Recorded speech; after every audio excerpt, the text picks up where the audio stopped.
Hello. Good day, everybody. Some things recently got me thinking about whether I have some special goal or purpose guiding me in life. And I've concluded that while there are many, the first, or at least one of many things that comes to mind is that I want to experience as many deep, genuine, and loving connections as I possibly can because I believe that feeling connected is one of the most beautiful things we can experience in life.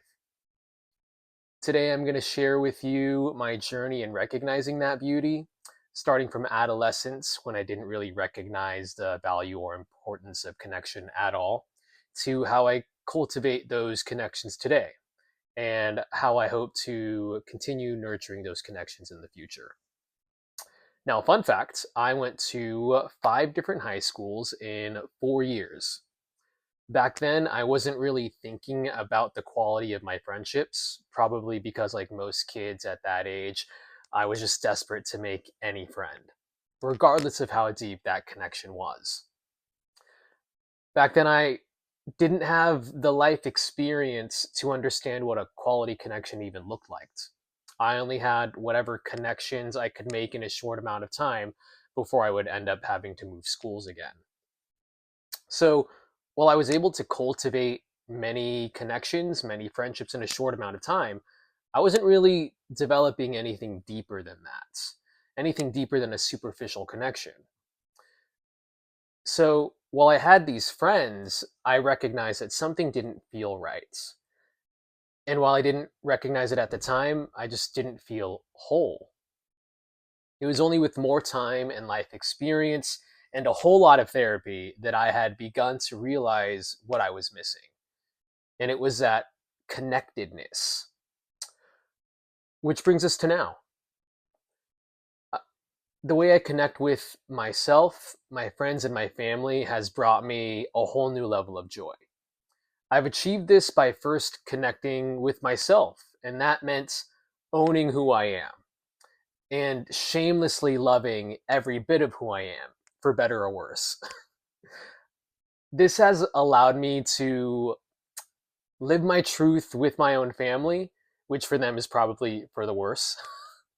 While they may complain that I am too open, they have said in some form or another that they appreciate how my candor has led our family into sharing more about each other, more about themselves, and exercising vulnerability with each other, and thus strengthening the bond that we had that much more. And as if being unapologetically myself wasn't amazing enough, it's also served as both a magnet and a filter in my social life. It's served as a magnet by attracting wonderful people whose disposition complements mine. And it's served as a filter by filtering out those people with whom I wouldn't develop a deep connection with by being myself. And I feel so lucky to have experienced as many deep and genuine connections as I have in my life thus far. In the future, I hope to continue making these connections. I want to continue feeling connected with myself and finding new things about myself to love. I will continue nurturing the friendships that I have now, whether that be through my actions, giving them my time, or even giving them their space. And if I continue to love, respect, and connect with myself, then I hope to serve as a living example of how living authentically is the best way to cultivate these profound connections. I believe that experiencing these deep, genuine, and loving connections is the truest form of love itself, and I'm a sucker for love. I love love. So, in conclusion, I've shared how I went from not understanding the value of connection at all to how I cultivate these connections today and how I hope to continue cultivating these connections in the future. Because I believe that developing these strong connections is important, that is one of the goals guiding my life right now. I've had so many beautiful connections with so many loving people, And the best part is, I've yet to meet all of the wonderful people I'll get to connect with. Thanks for your time.